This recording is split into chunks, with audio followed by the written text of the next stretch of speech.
जय श्री कृष्ण। आज हम राज ऋषि अम्बरीश की कथा सुनेंगे। राज ऋषि अम्बरीश के पिता का नाम नाभाग था। वो भी एक ब्रह्मनिष्ठ और महान तपस्वी थे। राज ऋषि अम्बरीश भी महान भगवत भक्त और भाग्यशाली थे। भागवत पुराण अनुसार उसके पास अचल संपत्ति और अपार ऐश्वर्य था। फिर भी वह वैभव को नाशवंत समझते थे और भगवान श्री कृष्ण की भक्ति में लीन रहते थे। उसने अपने पूरे शरीर को भगवान की सेवा में ही लीन किया हुआ था। उसने अपने मन को भगवान श्री कृष्ण के चरण कमल की सेवा में, वाणी को भगवान के गुणगान में, हाथों को श्री हरि के मंदिर को साफ सुफ रखने में, कानों को भगवान अच्युत की कथा सुनने में, अपने दोनों नेत्रों को मुकुंद भगवान के स्वरूप को निरखने में और मंदिरों के दर्शन करने में, अपनी नासिका भगवान के चरण कमल पर चढ़ाई हुई तुलसी की दिव्य सुगंध लेने में और जिह्वा को भगवान को अर्पित किए नैवेद्य का प्रसाद लेने में उपयोग करते थे। अपने चरण से तीर्थधामों की पद यात्रा करते और मस्तक से भगवान के चरण कमलों की वंदना करते थे। इस तरह अपने सारे कर्म और इंद्रियों को सर्वात्मा और सर्वस्वरूप भगवान में समर्पित कर दिया था। उसकी अनन्य और प्रेमपूर्ण भक्ति से प्रसन्न होकर भगवान ने उसके रक्षण की जिम्मेदारी सुदर्शन चक्र को दे दी थी, जो कि भगवत भक्त की रक्षा करने वाला है। राजा अम्बरीश के पत्नी भी उसके जैसे ही धर्मशील और भक्तिपरायण थे। एक बार भगवान श्री कृष्ण की आराधना करने के लिए 1 वर्ष तक द्वादशी प्रधान एकादशी का व्रत करने का नियम ले लिया और पूरे 1 वर्ष तक नियम अनुसार व्रत किया। व्रत की समाप्ति होने के बाद कार्तिक मास में उसने 3 रात्रि का उपवास किया और एक दिन यमुना जी में स्नान करके मधुवन में महाअभिषेक की विधि अनुसार सभी प्रकार की सामग्री और संपत्ति से भगवान श्री कृष्ण का अभिषेक किया और बड़े ही भक्ति भाव से भगवान की पूजा की। उसके बाद ब्राह्मणों को भोजन करा के तृप्त किया और सभी के घर 60 करोड़ गायों को सोने चांदी के अलंकारों से सजा के भेज दिया। और जब ब्राह्मणों को सब कुछ दे के तृप्त कर दिया, उसके बाद वो व्रत छोड़ने की शुभ घड़ी नज़दीक आ रही थी, तो उसने उसकी तैयारी शुरू कर दी। पर उसी समय श्राप और वरदान देने में समर्थ ऐसे दुर्वासा ऋषि अतिथि बनकर आ गए।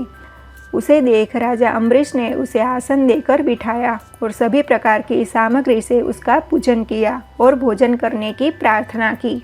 ऋषि दुर्वासा ने उसकी प्रार्थना का स्वीकार किया और स्नान हेतु नदी तट पर चले गए। इस ओर राजा अम्बरीश ऋषि दुर्वासा का इंतजार करते रहे, पर ऋषि दुर्वासा वहाँ पर ब्रह्म का ध्यान करके यमुना जी में स्नान करने लगे थे। इस तरफ द्वादशी पूरी होने में 1 घड़ी ही बाकी थी। बड़ी राह देखकर भी जब ऋषि दुर्वासा नहीं आए, तब राजा अम्बरीश अब धर्म संकट में आ गए। उसने ब्राह्मणों से विचार विमर्श किया और ये निश्चय किया कि तुलसी युक्त जल पी लिया जाए, जिसे भोजन किया और भोजन नहीं किया भी माना जाता है। और उसके बाद वो ऋषि दुर्वासा की राह देखने लगे। जब ऋषि दुर्वासा आ गए तो उसका स्वागत किया, पर ऋषि दुर्वासा ने अनुमान से जान लिया कि राजा ने भोजन कर लिया है। ऋषि दुर्वासा को उस समय बहुत ही भूख लगी थी। वो क्रोध से कांपने लगे और राजा अम्बरीश को धमकाने लगे। उसने अपनी जटा से एक कृत्या यानी कि एक राक्षसिका उत्पन्न किया और राजा अम्बरीश को मारने के लिए कहा। जब वो कृत्या राजा को मारने आई, तब भगवान ने अपने सेवक की रक्षा की जिम्मेदारी जिसे दी थी, वो सुदर्शन चक्र ने उस कृत्या को जला के भस्म कर दिया और ऋषि दुर्वासा के पीछे पड़ गया। तब ऋषि दुर्वासा अपने प्राणों की रक्षा के लिए वहाँ से भागने लगे। पहले वो ब्रह्मा के पास गए, वहाँ से वो भगवान शिव के पास गए, पर उसे सहायता नहीं मिली। तब भगवान विष्णु के पास गए और भगवान विष्णु ने भी कहा कि मैं उसमें कुछ नहीं कर सकता, मैं तो भक्तों के अधीन हूँ।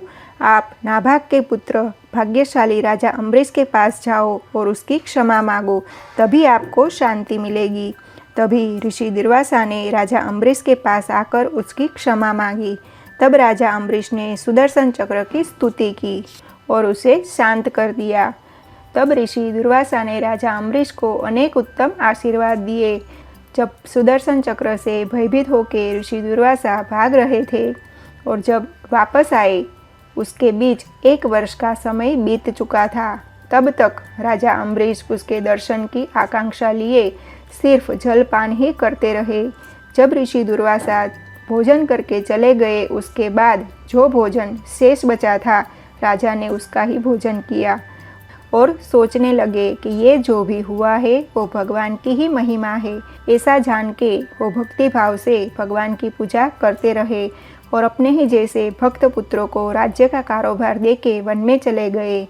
ये कथा राजा अम्बरीश की पवित्र कथा है। जो भी इसे सुनता है वो भगवान की भक्ति में लीन हो जाता है।